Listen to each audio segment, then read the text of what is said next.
Si l'élévation de température double, donc on passe de 1 degré à 2 degrés, les dégâts ne font pas que doubler.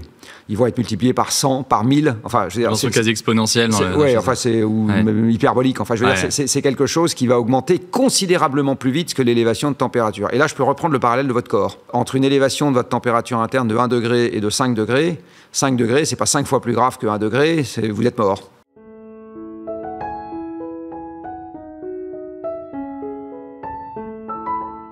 Quelles sont les conséquences d'une hausse des températures globales de 1,5, de 2,5 degrés à l'échelle de la planète? Alors l'une des raisons pour lesquelles on a cette difficulté, c'est que comme tous les animaux, et nous sommes des animaux, on a beaucoup de mal à échapper à ce que nos sens nous racontent. Et nos sens, ils nous disent pas ce que c'est qu'une moyenne. En ce moment, on est capable avec notre peau, par exemple, d'apprécier la température qui fait dans cette pièce à cette heure-ci. Et en ce moment même, on n'est pas du tout capable d'apprécier la température qui fait à Adélaïde, à Tombouctou ou à Brasilia. Donc en fait, une moyenne, ça parle pas du tout à nos sens, on comprend pas. Alors je vais prendre un premier exemple pour faire comprendre qu'une variation de température, même de quelques degrés, ça peut être massif. Si je prends votre propre corps, qui est un système complexe, très complexe, eh bien, si je modifie votre température intérieure de 1,5 degré et que j'attends suffisamment longtemps, vous allez finir par mourir. D'accord ? Parce que vous ne pouvez pas vivre indéfiniment à 38,5. Eh bien, pour le système climatique, c'est ça qu'il faut comprendre, c'est qu'en fait, un déplacement de moyenne de quelques degrés appliqué à ce système complexe, en fait, ça engendre énormément de désordre et ça engendre localement des variations de température qui sont considérablement supérieures à la variation de la moyenne. Bon, là, une petite précision s'impose pour que tout le monde ait le contexte et je me permettrai de donner 2-3 éléments de contexte comme ça lors de l'interview pour que tout le monde puisse suivre. Ce dont parle ici Jean-Marc Jancovici, c'est donc d'une hausse de 2 degrés de la température moyenne de la planète par rapport à la période pré-industrielle entre 1850 et 1900. Selon les derniers éléments du GIEC, si le rythme actuel des rejets de CO2 reste constant, on pourrait arriver à plus 1,5 degré dès 2040 et à plus 2 degrés en 2060, soit dans 37 ans. On l'a vu par exemple encore la semaine dernière en France, avec une vague de chaleur extrêmement importante. Et en fait, c'est ce genre de choses qui va se multiplier avec l'élévation de température. Donc aujourd'hui, pour parler chiffres, la moyenne planétaire s'est élevée de 1,2 degré en gros. Avec 1,2 degré, il y a à peu près 15% des coraux tropicaux qui sont déjà morts. On voit des incendies au Canada qui éradiquent en une année l'équivalent de la surface de la Grèce, où d'ailleurs ça a beaucoup brûlé aussi. On voit des inondations catastrophiques se produire encore pas plus tard qu'il y a quelques jours en Libye. On voit des inondations catastrophiques se produire au Pakistan l'année dernière, des sécheresses catastrophiques se produire un peu partout, etc. Donc en fait, l'élévation de température en elle-même, elle ne nous dit rien, l'élévation de température moyenne.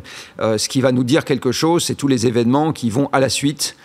Et je pourrais parler des zones endémiques de certaines maladies qui sont en train de se déplacer. Je pourrais parler de l'affaiblissement des récoltes. Les Espagnols, par exemple, ils vont perdre 80% de leur récolte de céréales cette année. D'accord. Donc là, on ne parle plus de 1 degré, on parle de 80% de ce qui pousse dans les champs qui ne pousse plus. Bon. Donc c'est ce genre de choses qui va se multiplier et à 1,5 degré, on aurait ça en encore amplifié. Alors quelque chose qu'il faut comprendre, et bien ça c'est pareil, c'est pas intuitif, c'est que les dégâts du réchauffement climatique ne sont pas proportionnels à l'élévation de température. Tous autant que nous sommes, on est habitués tous les jours à des règles de proportionnalité. D'accord. 1 kilo de carottes, 2,50 €, 2 kilos de carottes, 5 €. D'accord. 2 fois plus, 2 fois plus. Bon. C'est pas du tout comme ça que ça marche avec le climat. Si l'élévation de température double, donc on passe de 1 degré à 2 degrés, les dégâts ne font pas que doubler. Ils vont être multipliés par 100, par 1000. Enfin, je veux dire, c'est quasi exponentiel. Oui, enfin, même hyperbolique. Enfin, je veux dire, c'est quelque chose qui va augmenter considérablement plus vite que l'élévation de température. Et là, je peux reprendre le parallèle de votre corps. Entre une élévation de votre température interne de 1 degré et de 5 degrés, c'est pas 5 fois plus grave que 1 degré, vous êtes mort. Bon. Alors que 1 degré, bon, ça vous arrive transitoirement, c'est pas très méchant. Donc c'est bien ça qu'il faut avoir en tête, c'est que les conséquences du réchauffement, ça va beaucoup plus vite que l'élévation de température. Alors à 2 degrés, pour prendre quelques autres exemples, la totalité des coraux tropicaux sont morts. À 2 degrés, probablement plus de la moitié de la forêt française est morte. À 2 degrés, on perd en moyenne 20% d'humidité des sols sur tout le pourtour du bassin méditerranéen, France comprise, et peut-être même plus. Voilà quelques exemples de conséquences d'une élévation de 2 degrés. D'ores et déjà, même à 1, quelque chose degré, on a déjà mis en route, par exemple, la fonte du Groenland.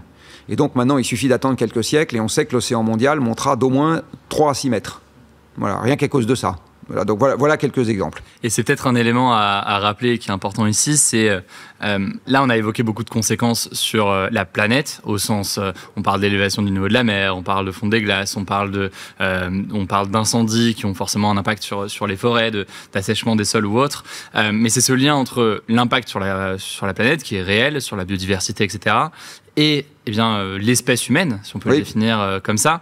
C'est peut-être aussi un élément qui est parfois mal compris, le fait que oui, c'est pas juste le niveau de la mer qui monte et puis voilà, il monte, c'est tout un tas de conséquences sur notre quotidien Par exemple, même avec une élévation de température de 2 degrés, ce qu'on appelle les submersions marines, c'est-à-dire, je ne sais pas si vous vous en souvenez, parce que vous êtes, pardon de le dire, un peu jeune, mais la tempête Xynthia, qui avait eu lieu en France et qui a causé à la Faute-sur-Mer, si ma mémoire est bonne, plusieurs dizaines de morts parce qu'il y a une vague de crue. Alors, il y a une dépression qui fait monter le niveau de la mer, une tempête qui pousse la houle et les vagues vers l'intérieur, et tout ça a fait la submersion d'un lotissement pavillonnaire. Eh bien, ce genre de phénomène, rien qu'avec une élévation de 2 degrés, il y a des endroits sur la côte, en Méditerranée, où ça va être multiplié par plusieurs centaines. La fréquence de ce genre d'événements. Donc, c'est ça. En fait, l'impact sur les sociétés humaines, qu'est-ce que ça va être? Ça va être des déstabilisations économiques, sociales, politiques. Si ça pousse moins bien, on va se retrouver avec des problèmes de disette alimentaire, c'est-à-dire d'inflation alimentaire massive, et on voit déjà le problème que ça cause aujourd'hui, voire éventuellement de famine dans un certain nombre de pays dans le monde, et ça, c'est des déstabilisateurs politiques massifs. Donc ça pose la question du maintien de la démocratie, par exemple. Le réchauffement climatique peut très bien avoir la peau de la démocratie dans un certain nombre d'endroits. Ça pose la question de l'espérance de vie, parce que si on mange pas assez, ou si on a les maladies qui se mettent à se propager, ou si on n'a plus les infrastructures qui nous permettent d'exercer notre solidarité. Aujourd'hui, il faut bien voir que les infrastructures, c'est ce qui permet de manger ici, quand ça pousse plus ici, mais que ça pousse encore là. Ça s'appelle les moyens de transport, par exemple.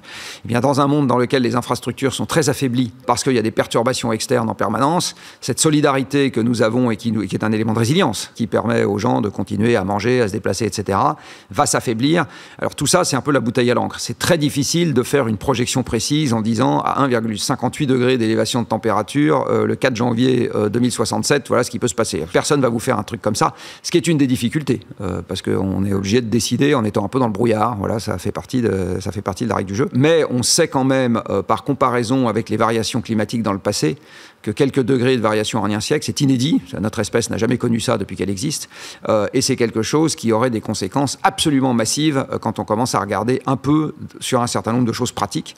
Et donc, ça aurait des conséquences absolument massives sur la stabilité des sociétés humaines, leur prospérité, l'espérance de vie des individus, les régimes politiques dans lesquels on vivrait, etc.